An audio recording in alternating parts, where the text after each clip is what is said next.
Hoje nós vamos ler então os capítulos 28, 29 e 30 do livro de Êxodo.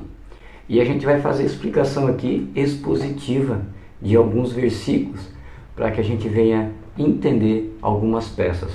Lembrando que tanto o tabernáculo quanto as roupas e os utensílios, todos eles apontavam para Cristo.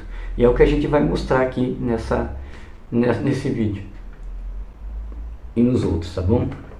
Então, nós vemos no capítulo 28 agora vamos entrar falando sobre o sacerdócio. Então, você que leu o capítulo 28, você vai ver ali, o comentário expositivo fala assim, 5 sacerdotes foram escolhidos dentre a tribo de Levi, liderados por Arão como sumo sacerdote. De fato, todos os sumos sacerdotes deviam descender de Arão. 5 representavam o começo da graça. É o fundamento e a virtude do sacerdote. Então, olha que interessante. Nós vimos aqui que o sacerdote ele teria que ser da descendência de Arão. E se você for ler o Novo Testamento, você vai ver em Atos capítulo de número 23, que lá Paulo vai estar à frente de um sacerdote chamado Ananias. E aquele sacerdote, ele não era descendente de Arão. Ele era colocado pelos romanos. Eles determinavam quem que ia mandar. Então Israel já estava transgredindo a lei. A lei diz que, nós lemos aqui, que teria que ser descendente de Arão. Mas Israel já estava totalmente perdido. Por isso que a gente vê que Deus já nem falava, ficou 400 anos, sem falar com o povo até a vinda de Jesus. Por quê? Porque o povo já transgredia a lei. O povo não caminhava mais pela lei e fazia da sua religião algo sistemático sem a direção de Deus. Tá? Lá no 21, a gente viu que diz assim: farás vestimentas sagradas a Arão, teu irmão, para a honra do ornamento. Então, essas vestimentas foram projetadas unicamente pelo Senhor e foram projetadas para aludir a Cristo em seu alto ministério sacerdotal. E a gente vai ver isso lá na frente. Também a gente vai ver sobre o éfode, que lá no verso 6, era um manto externo que era posto no sumo sacerdote. Era feito de 2 peças, uma que cobria as costas e a outra que cobria a parte da frente, as quais estavam unidas à altura dos ombros por ombreiras ou broches de ouro, que formavam os engates para as pedras de ônix. Ou seja, o éfode ele era engatado, nos ombros por 2 pedras, tinha uma ombreira. Então aqui era uma pedra, aqui uma pedra. Aqui tinha um significado e atrás havia outro que a gente vai ver ali, tá? E lá também no verso 8 fala sobre o cinto, O cinto do éfode era uma faixa, se é que podemos chamar de faixa, preso ao redor da cintura. Fala da preparação para o serviço. Cristo tomando uma toalha, cingiu-se. Lá em João 13:4, Cristo vai simbolizar a faixa do éfode, quando ele enrola a toalha na sua cintura e vai lavar os pés dos discípulos. Tremendo, Vamos ver lá também o verso 10. Estes nomes foram postos sobre os ombros do sumo sacerdote, porque lá no verso 10 diz que cada pedra, e diz assim, 6 dos seus nomes numa pedra e os outros 6 nomes em outra pedra, conforme o nascimento deles, E esses nomes foram postos sobre os ombros do sumo sacerdote. Simboliza a força que tipificava Cristo, que protegeria Israel durante todo o tempo. Os teólogos dizem que o ombro que sustenta o universo, que está lá em Hebreus 1:3, sustenta o mais fraco e o mais igônito membro da congregação, comprado com sangue, Fala da sua fortaleza. Diz que Deus sustenta tanto o forte como o fraco da congregação. Aquele que tem até dúvida da sua própria salvação está debaixo da lei da graça. E lá a gente viu também, lá no verso 11, que diz assim: conforme a obra do escultor em pedra, como lavor dos seus selos, farás gravar aquelas duas pedras com os nomes dos filhos de Israel, e os farás engatada em ouro. O ouro fala da deidade de Cristo, sobre a santidade de Cristo. Portanto, o poder do Todo-Poderoso Deus estava disponível a todo Israel. Tremendo isso aqui, né? Vamos ver também lá no versículo, a gente lê o versículo 12, lá do capítulo 28. Deus nunca esquece nada, e esse memorial será produzido na segunda vinda de Cristo, quando Jacó voltar para casa. Porque o verso 12 do capítulo 28 diz assim, ó, e porás aquelas duas pedras sobre as ombreiras do éfode, por pedras de memória. Aos filhos de Israel e Arão levará os seus nomes sobre os ombros e os seus dois ombros, como um memorial diante do Senhor. Então Deus nunca vai esquecer. Na volta, quando Cristo voltar, buscar a igreja, eles vão, as 12 tribos, né, elas serão lembradas. O peitoral, lá no versículo 15 diz assim, ó, e farás deste modo o peitoral do juízo de esmeralda, né? O peitoral foi conectada à frente do éfode, né? Lembra que a gente falou que o éfode ele era duas partes, frente e atrás. Então aqui no peitoral seria feito de esmeralda.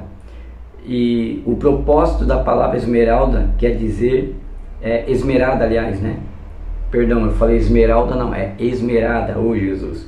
E farás deste modo o peitoral do juízo da obra esmerada. A palavra esmerada aqui quer dizer simplesmente engenhoso, tá? Ou extraordinário. Os fará um desenho engenhoso ou um desenho extraordinário.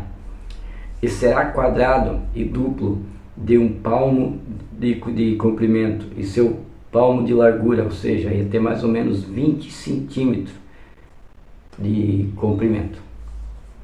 E lá no verso 20 diz assim, ó, e a quarta ordem será de um berilo, de um ônix, de uma jaspe. Estarão engastadas em ouro no seu encaixe. Ou seja, havia um número de 12 joias, uma para cada tribo, dispostas em 4 fileiras de 3 a cada uma. Cada joia representaria, né, cada tribo de Israel, porque seriam 12. Aí o verso 13, aí a gente que lê o versículo 21 vai dizer assim, ó, assim como os nomes das tribos dos filhos de Israel foram escritos sobre as pedras de ônix postas sobre os ombros do sumo sacerdote, significando fortaleza, e os mesmos nomes deviam ser escritos sobre as 12 pedras levadas sobre o coração do sumo sacerdote, significando o amor de Deus. Portanto, significa que cada um dos crentes, porque nós somos o Israel espiritual, está segurado pela força, como pelo amor e pelo tudo ancorado à cruz. João 3,16, que Deus amou o mundo de tal maneira que deu seu Filho unigênito para que todo aquele que nele crê não pereça, mas tenha vida eterna. O verso 29 diz assim, ó, assim levará Arão os nomes dos filhos de Israel no peitoral do juízo sobre seu coração, quando entrar no santuário, porque o memorial diante do Senhor será continuamente. Ou seja, portanto, o povo de Deus, representado por aqueles homens, estavam atado ao nosso grande sumo sacerdote, que é Cristo. O povo será representado em Cristo. Agora, Urim e Tumim, o que isso significa? Você que leu o capítulo 30, lá do verso 28, também porás no peito do juízo Urim e Tumim. Havia um bolso, se é que podemos chamar de bolso, atrás do peitoral, junto ao coração do Arão, onde era guardado o Urim e o Tumim. A primeira palavra significa luzes, enquanto a segunda significa perfeições. Portanto, devemos concluir que o julgamento será perfeito. Ou seja, a palavra Urim e Tumim, a palavra Urim quer dizer luzes e Tumim significa perfeição. Portanto, devemos concluir que o julgamento será dado, que o julgamento que será dado ali no sacrifício seria perfeito. A Bíblia não nos diz exatamente o que eram essas coisas, mas alguns acreditam que deviam ser objetos materiais de alguma ordem. Possivelmente eram pedras, uma pedra com a palavra sim escrita nela e a outra pedra com a palavra escrita não. Então, ou seja, a palavra Turim viria, quer dizer luzes, é outra perfeição. E nesses utensílios, uma palavra está escrito sim, a outra não. Tá? Mesmo isto sendo algo tão maravilhoso como era, devido à cruz, nós hoje temos muito mais. O mesmo Espírito Santo mora continuamente dentro do nosso coração e a nossa vida e está disposto em todo momento dar-se em sua condução e direção. João 4, 16 ao 17. E o versículo do capítulo 16, 13 e 15. Então, como era tudo detalhado, né, irmãos? Tudo detalhado. O Senhor apontava tudo profeticamente para Cristo. Agora a gente vai falar do manto, tá? No verso 31. E farás também o manto do éfode, todo em cor azul. Simboliza Cristo como nosso grande sumo sacerdote no céu. Hebreus 8:4. Era tudo azul, o que significa que a intercessão será e de fato é levada a cabo do céu. Hebreus 7:25, né? Ou seja, as cores apontam para o sumo sacerdote de Cristo. Verso 32. Esse manto deveria ser posto debaixo do éfode e do peitoral. Ou seja, esse manto primeiro vem o manto e depois venha o éfode. E no versículo 33, as romãs eram feitas nas bordas e representavam o fruto do Espírito Santo, que está lá em Gálatas 5, 22 e 23. Tá? E também tinha campainhas de ouro, que representavam os dons do Espírito Santo, que está em 1 Coríntios capítulo 7, verso 10. Tá? Tinha sinos nas bordas, depois a gente vai saber para que é o sino aí. E a gente vai cair por terra uma coisa que muita gente fala. No versículo 35. Durante a grande dia da expiação, o sumo sacerdote vestia esta formosa peça de roupa para entrar no lugar santo, e então atirava, ficando só com a roupa de baixo de linho, ou seja, aquelas pedras eram tiradas, né? E só ficava o manto por baixo. E significava que Cristo... ficando só a roupa de baixo, de linho, o que significa que Cristo nos redimiu não com glória e formosura, mas sim com a sua justiça, sem mancha e com o seu sangue derramado, simboliza pelo linho branco. Depois o sumo sacerdote oferecia o sangue sobre o propiciatório e retornaria ao lugar santo, onde ele logo poria de novo o manto azul. E quando sair, para que ninguém morra, né? Quando ele colocava o manto, as campainhas começavam a soar. As pessoas então sabiam que o sangue sacrificial tinha sido aceito, porque elas podiam ouvir o toque das campainhas, tá? Então, deixa eu explicar algo aqui. Há uma passagem aí, né? Alguns defendem uma tese, tá? Essa tese, depois a gente vai rever isso aqui lá em Gênesis, se eu não me engano, já em Êxodo 39. Tem uma tese que dizia que o sacerdote, ele tinha esses sinos de ouro para que se ele entrasse em pecado dentro da igreja, a gente ouve muito isso na escola bíblica dominical, né? Muitos pregadores falando aí, que ele entraria lá dentro com uma corda amarrada, tá? Ele é amarrado uma corda sobre a sua cintura e ele entrava no átrio dos santos e enquanto ele andava, eles escutavam o sino. Então se o sacerdote morresse, ele era puxado para fora, porque eles não podiam entrar lá, tá? Mas não é o que a Bíblia diz. A Bíblia deixa bem claro que eu vou até ler para você aqui, ó, no verso 34. No verso 33 ao 35 diz assim, ó, 33 e 35. E embaixo de suas bordas farás romãs de azul e de púrpura e de carmesim em suas bordas ao redor, e entre elas campainhas de ouro, uma campainha de ouro e uma romã, outra campainha de ouro e outra romã, pelas bordas do manto ao redor. Estará sobre Arão quando ministrar e se ouvirá o seu sonido, quando entrar no santuário diante do Senhor. Tá? Diante do Senhor. Então, em nenhum momento a gente vai continuar aqui, ler, e vai dizer assim, ó, diante do Senhor, enquanto sair, para que não morra, tá? Por que tu vai botar o sino e quando sair, para que não morra, tá? Porque depois a gente vai ler lá em Gênesis, eu tô com Gênesis na cabeça, porque depois a gente vai ler lá em Êxodo 39, você vai ver que só uma coisa podia matar o sacerdote, não era o pecado. Por quê?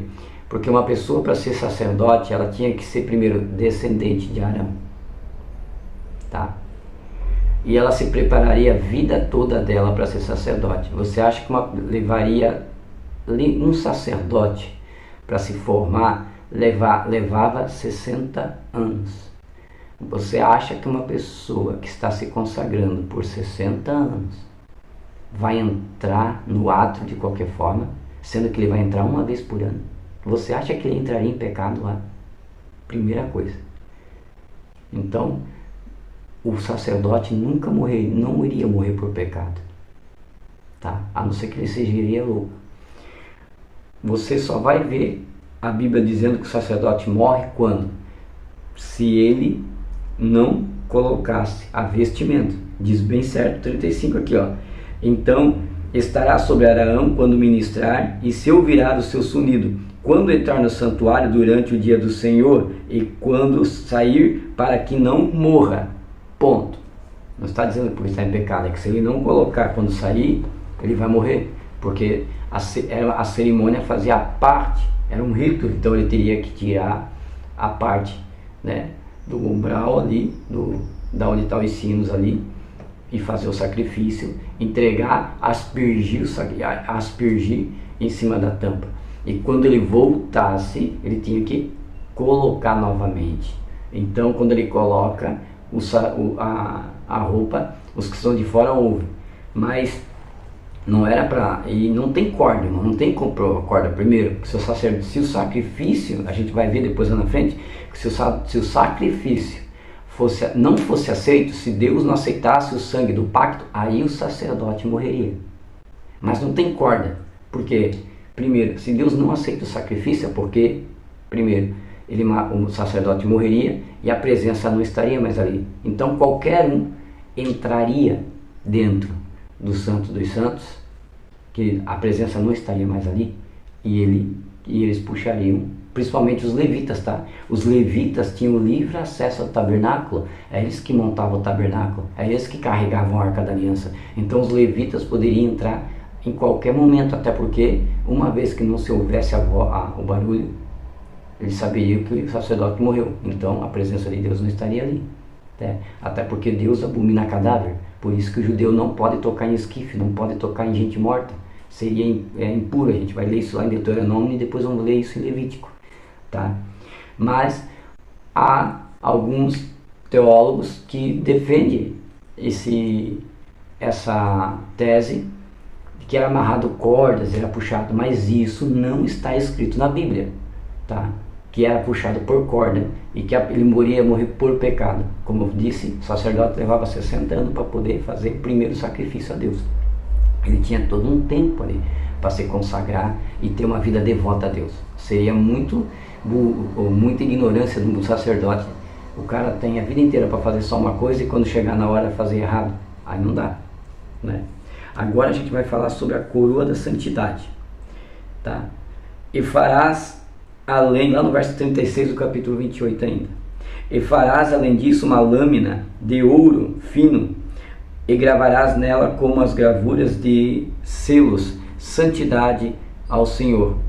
Esta lâmina de ouro era um símbolo imprescindível da santidade do Senhor Jesus. Os santos são representados por ele e aceita nele. Devido à nossa união legal e vital com ele, a sua santidade é nossa. Portanto, estou dizendo que nós Como crentes, devemos olhar para nós mesmos como nossas dezenas de milhares de fracassos, mas fixar nesse olhar a nossa lâmina de ouro. Nós podemos contemplar as perfeições do nosso grande sumo sacerdote à medida da sua aceitação eterna por Deus. Cristo é a nossa santificação, assim como a nossa justiça, né? Então aqui a coroa da santidade também apontando para Cristo. Também tem o 17 que diz assim, ó, e atarás, do 37, e atarás com um cordão de azul, de maneira que esteja na mitra, na parte frontal, na mitra estará, tá? Então esse cordão azul, ele significa o céu, tá? Ele significa o céu. E a maneira que esteja na mitra. O que é a mitra? A mitra é um turbante, tá bom? A palavra mitra ali, o objeto, o utensílio era um turbante, que se chamava mitra.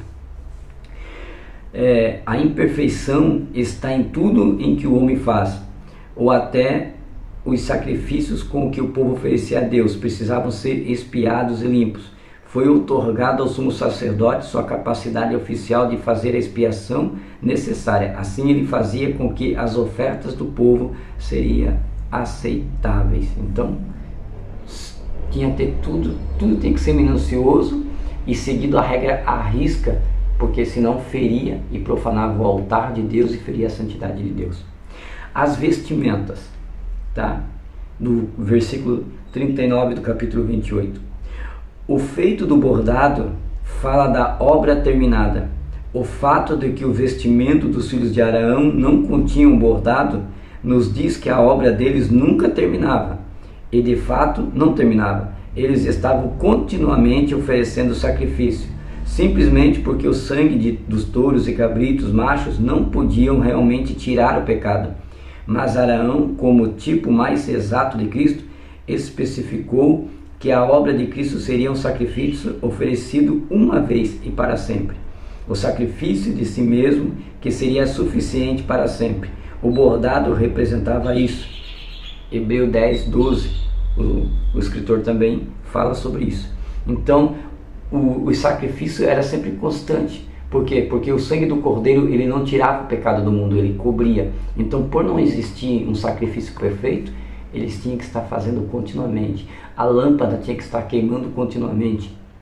Tinha que estar tem que estar se santificando, fazendo libações, adorações, continuamente no tabernáculo. Porque o pecado, o cordeiro que era sacrificado, ele não tirava o pecado do mundo. Ele cobria o pecado para que a ira de Deus não se acendesse, senão mataria o povo.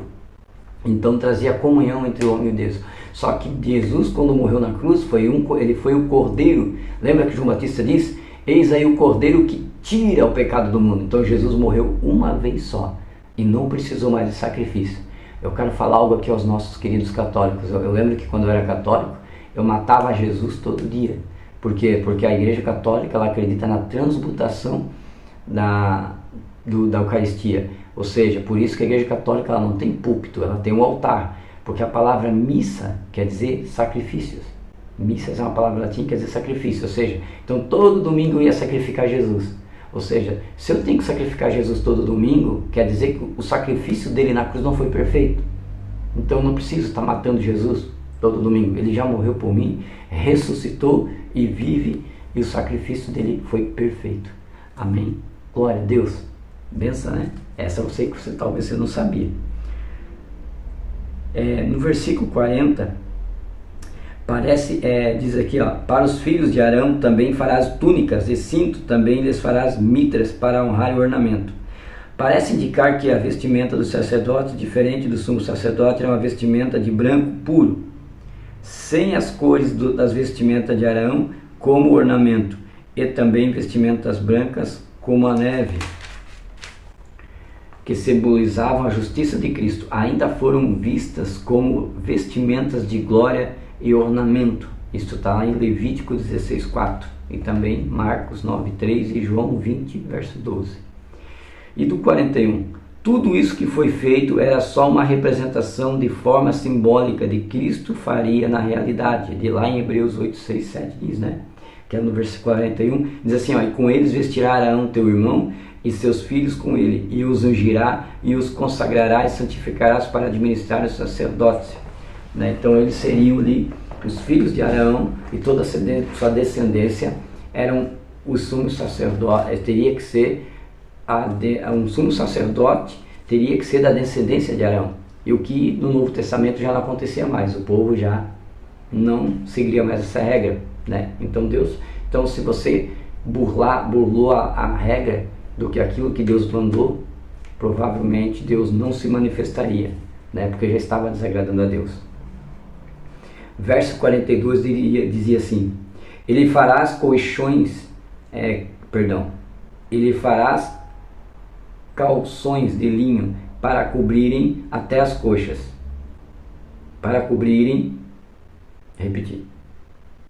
ele farás calções de linho para cobrirem a parte nua do seu corpo, serão dos lombos até as coxas. Tais vestes cobriam a nudez, o que muito tinha a ver com a cobertura do julgamento de Deus e com a modéstia, né? Porque eles tinham que subir uma escada, e essa escada não poderia aparecer o corpo deles, a nudez dele, né? Então tinha que ser tampado. E no verso no verso 43, você também leu do capítulo 28. Isso devia ser considerado algo tão sério que os sacerdotes foram advertidos de que, se ignorasse qualquer peça das suas vestimentas, até mesmo aquelas que estavam cobertas, como roupa de baixo, seriam feridos para morrerem. Ou seja, então a gente leu aqui sobre a vestimenta, e se eles mudassem qualquer coisa, no capítulo 28 fala sobre a vestimenta e os seus utensílios, então se eles deixassem de cumprir qualquer coisinha, eles morreriam na presença de Deus. Agora nós vamos entrar no capítulo 29, que vai falar sobre a consagração, como é que funcionava a consagração, que também vai falar da purificação, vai falar sobre o sumo sacerdote, vai falar sobre a ordem, tá? Vai falar sobre a oferta pelo pecado, como é que funcionava. Então temos aqui, tem as ofertas diárias, as ofertas pacíficas, que fala no capítulo de número 29, como é que funcionava. Então vamos lá. Então eu não vou ler o capítulo 29, eu vou falar só as exposições que está na Bíblia, tá? Na Bíblia do expositor.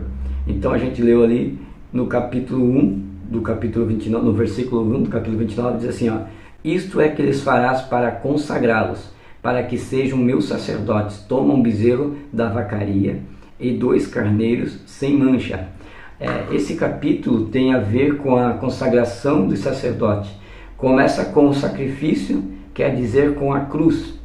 Toda consagração tem que começar com a cruz, ou não seria uma consagração. O bezerro da vacaria simbolizava a humanidade de Cristo, que era 100% homem, enquanto os 2 carneiros simbolizavam a natureza real divina de Deus, né? Que ele era o cordeiro que tirava o pecado do mundo. E pães sem levadura, ou seja, e pães asmos, e bolos sem azeite, amassados, deixa eu repetir aqui, versículo 2, e os pães e os pães asmos, e bolos sem levadura, amassados com azeite, e folheados sem levadura, untados com azeite, os quais farás com flor de farinha de trigo. Ou seja, o pão sem levadura significa a vida perfeita de Cristo, e o azeite tipificava o Espírito Santo que estava sobre ele, sem medida, né? João 3,34. A flor da farinha simboliza a pureza e a glória de Cristo. Tudo aponta para Cristo no tabernáculo. Tremendo. No verso 3 diz assim, ó, e porás um cesto, e no cesto oferecerás com bezerro os 2 carneiros. Os pães sem levadura e os folheados sem levadura foram postos em um cesto, porque tudo pertence a Cristo, ou seja, tudo era só para uma ordem. No verso 4 tem a purificação. Então farás chegar Arão seus filhos à porta do tabernáculo do testemunho, e os lavarás com água. Embora não seja mencionada aqui, isto aconteceu provavelmente diante do grande lavatório. A limpeza com água fala da palavra de Deus. 1 Coríntios 6:11. Tá. O sumo sacerdote, no verso 5.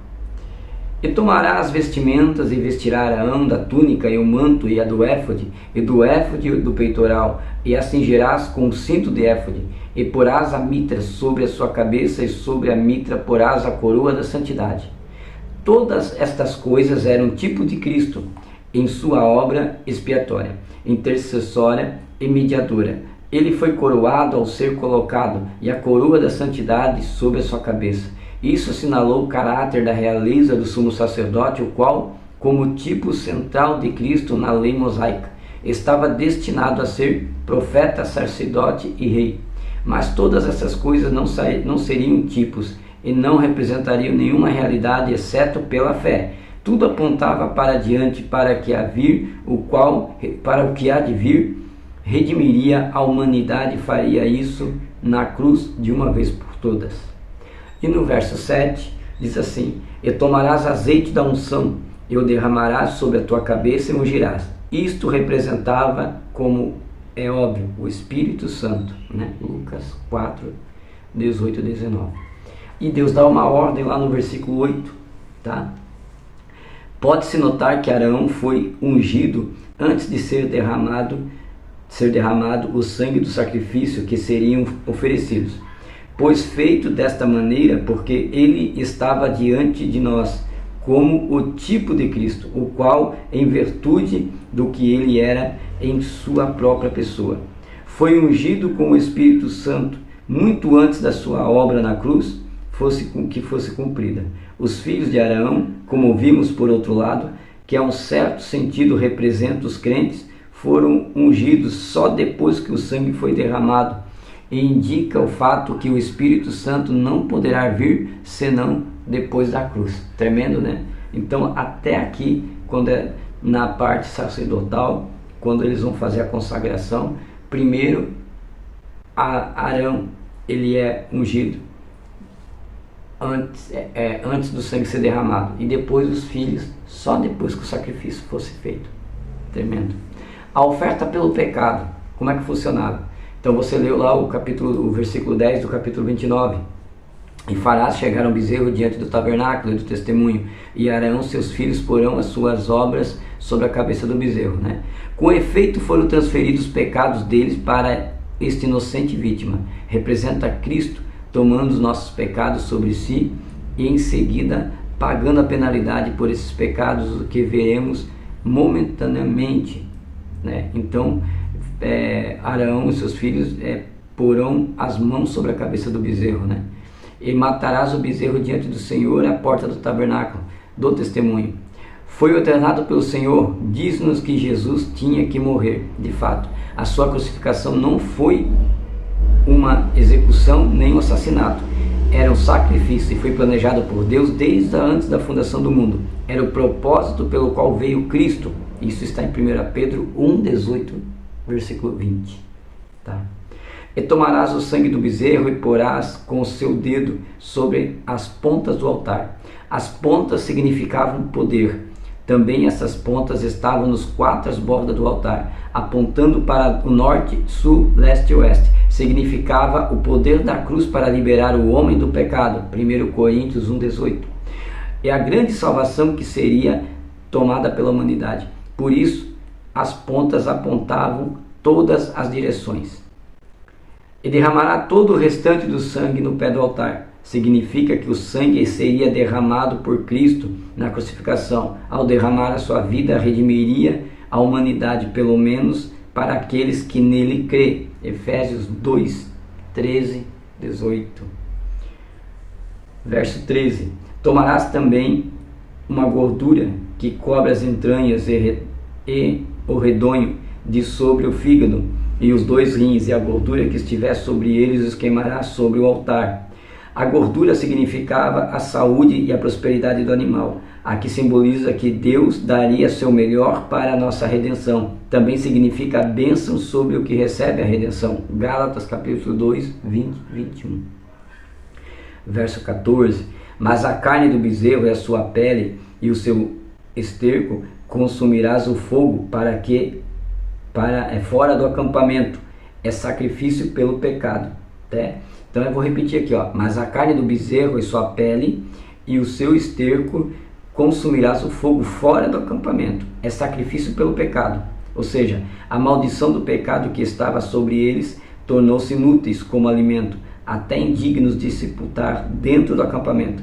Por isso os restos deviam ser levados fora do acampamento e queimados. Jesus era oferta pelo pecado. Ele sofreu fora do acampamento, quer dizer, fora da porta, né? Hebreus 13, 12. Jesus foi levado para fora da cidade para ser sacrificado. Aqui simboliza o sacrifício de Cristo para tirar nossos pecados. Que tremendo isso, né?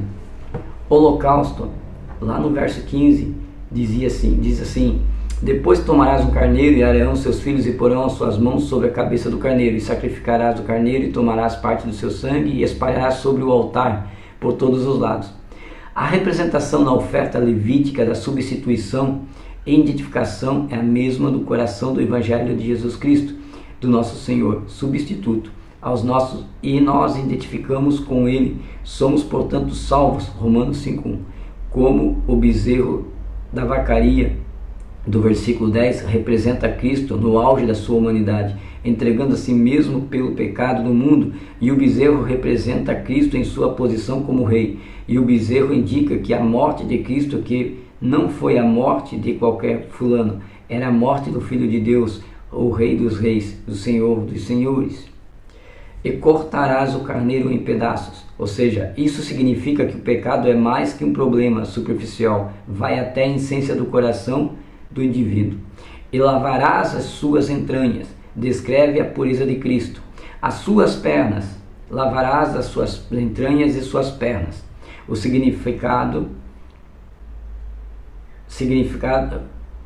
significa que o andar de Cristo foi perfeito, e as porás sobre as suas partes, sobre a sua cabeça. Aponta o fato de Cristo que estava perfeitamente lúcido durante todo o tempo da crucificação. Verso 18: assim queimará todo o carneiro sobre o altar e ao holocausto do Senhor, aroma suave, como uma oferta queimada ao Senhor.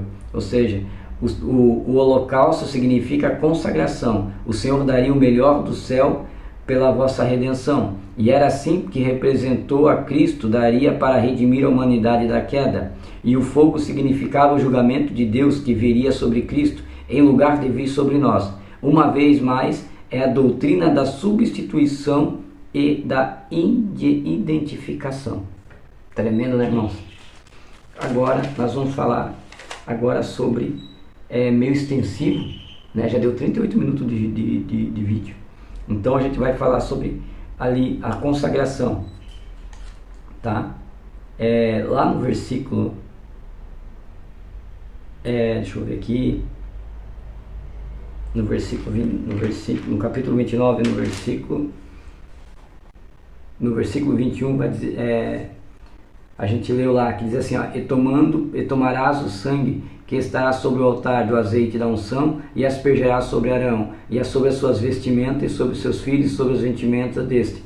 Parece que o sangue e o azeite da unção foram misturados, e logo aspergidos sobre Arão e sobre as vestimentas, assim como sobre os filhos. Indica a maneira como o Espírito Santo opera. Ele opera inteiramente dentro dos parâmetros do sacrifício de Cristo, que foi a tipificação pelo sangue. Romanos 8, verso 2, 3. Tá? Lá no verso 24, tudo indica a ação de graças pelas bênçãos materiais, mas sobretudo pelo que Cristo faria para redimir a humanidade. As ofertas balançadas são oferecidas agora pelos crentes, quando eles elevam as suas mãos e exaltam ao Senhor, né? Glória a Deus. E também verso 25: depois de tomares das tuas mãos e os queimarás sobre o altar holocausto, porque por cheiro suave diante do Senhor é oferta queimada ao Senhor. Significa que os nossos louvores ao Senhor são estritamente devido ao que Cristo fez na cruz. e são aceitas pelo Senhor unicamente devido à nossa fé em Cristo e por sua obra expiatória na cruz. Efésios 2, 13, 18. Né? Tremendo, né, irmãos? Tremendo. Então vamos lá no verso, quem leu, então, as ofertas pacíficas, né? Em outras palavras, no verso 26, você que leu lá, lê, né? Eu não vou ler versículo por versículo, senão demora, mas no verso 26, o que quer dizer aquilo lá? Em outras palavras, eles poderiam tomar esta parte para si mesmo, para lhes servir de alimento, e o que simboliza o fato de alimentarmos de Cristo, né?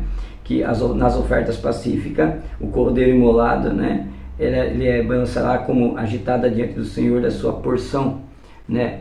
Então, também tem ali, no verso 27, apartarás o peito da oferta da balança e do ombro da santificação, que foi balançado para a santificação do carneiro e das consagrações. Perdão. Verso 27, apartarás o peito da oferta balançada e o ombro da santificação, e o que foi balançado e o que foi santificado do carneiro, das consagrações que for de Arão e de seus filhos. O ombro deveria ser levado, enquanto o peito deveria ser balançado. O primeiro tipificará Cristo levado sobre si os nossos pecados, enquanto o último tipificava a ação de graças pelo que ele tinha feito. Tá?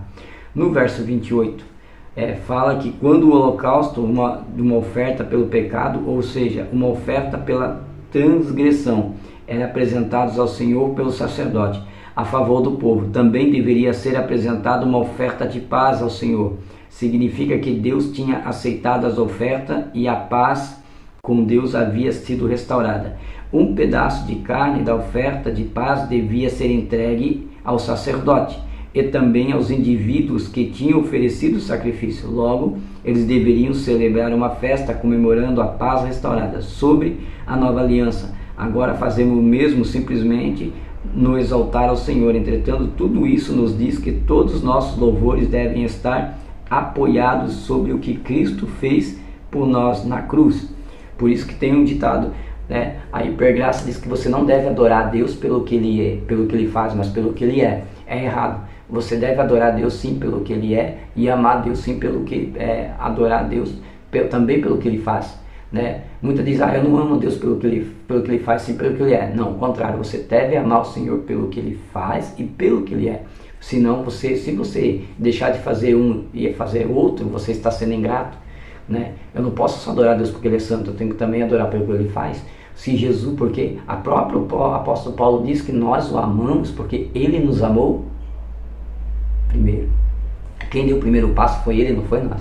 Né? Quando a gente viu no livro de Êxodo que Moisés, ele cantou, ele adorou o Senhor. Miriam cantou cantou um hino sobre os feitos que Deus fez com o povo de Israel. Então nós não podemos deixar de lembrar o que Deus fez por nós, e nós temos que amá-lo também pelo que Ele fez e também pelo que Ele é. Então esse negócio, eu só amo a Deus pelo que Ele é, não porque Ele faz. Não seja ingrato. Quer dizer que Deus te cura, tu não vai agradecer.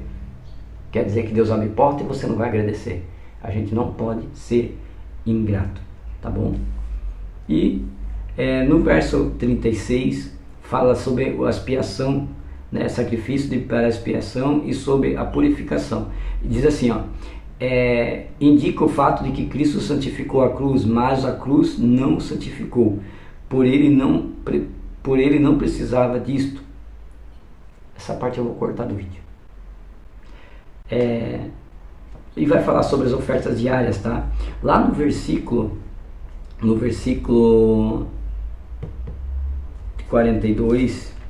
44, tá? No versículo 44, diz assim, e santificarei o tabernáculo do testemunho do altar, e santificarei deste modo também Arão, seus filhos, para que sejam meus sacerdotes. O Senhor santificou o tabernáculo porque era um tipo de Cristo. O altar também foi santificado porque representava a Cristo e o que Ele faria na cruz. Todos os sacerdotes eram santificados porque eram um tipo de Cristo. Devem ser notado que tudo se refere a Cristo e o que Cristo fez na cruz.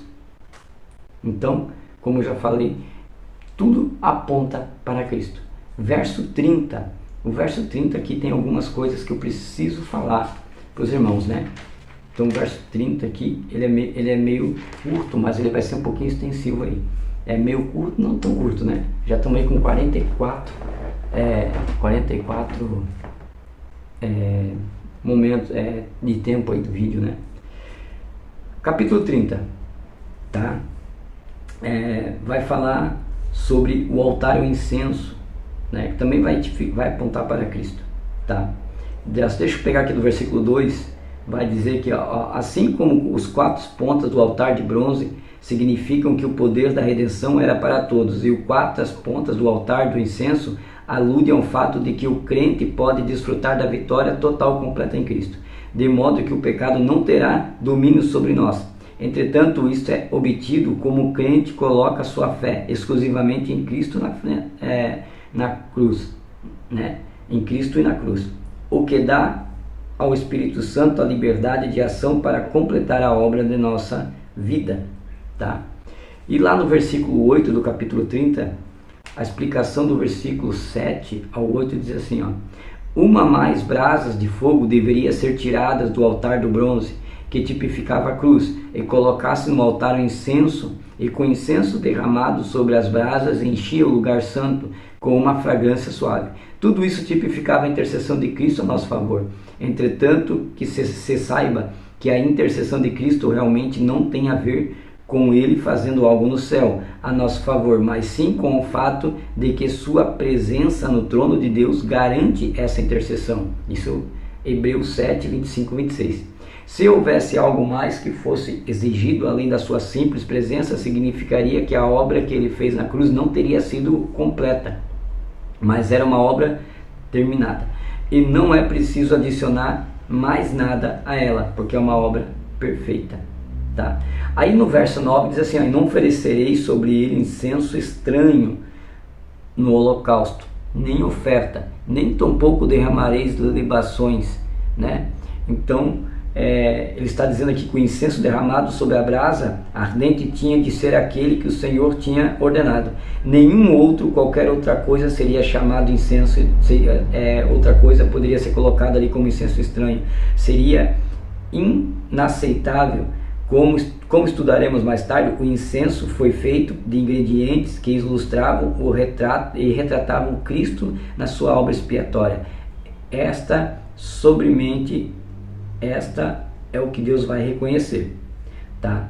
Então, o incenso tinha que ser o incenso que o Senhor pediu, não poderia ser um incenso diferente do que Deus falou. Sobre agora o dinheiro expiatório, né? Lá no verso 11 a gente vai falar sobre lá como é que seria a moeda expiatória, né? A minha epígrafe diz dinheiro expiatório, outro fala moeda expiatória, né? E falou o Senhor a Moisés dizendo, quando tomar o número de censo dos filhos de Israel, conforme a conta deles, cada um deles dará ao Senhor o resgate da sua pessoa, quando contares para que não haja moradores, não haja neles moradores por vê-los contados, né?